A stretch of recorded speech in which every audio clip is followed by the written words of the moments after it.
Açlıktan öldü ya. Bak çok. Yesene.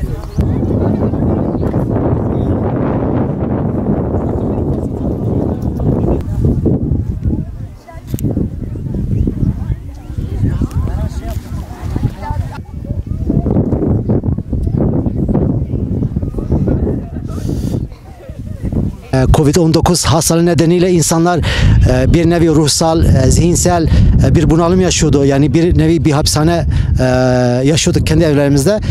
Doğa açılınca daha çok rağbet vardı. Biz 235 kişiye sınırlandırdık. Şu an 235 kişi Turna Gölü, diğer ismi Keşiş Gölü'ndeyiz. Keşiş Gölü Uğrar Turu döneminde yapılmış olan sulama amacıyla yapılmış yapay bir göldür. Güzel bir doğa, güzel bir gün ve gelen bütün dostlarımızı kutluyoruz. Öne.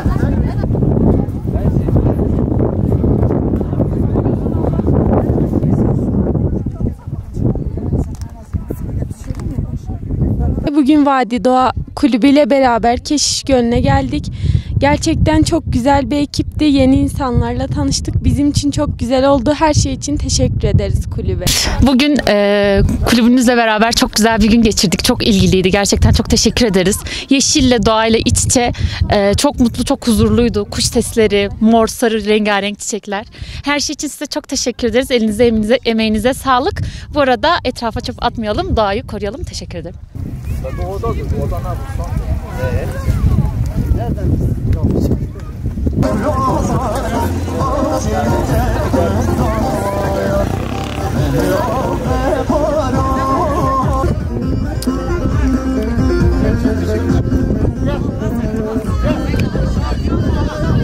Girme.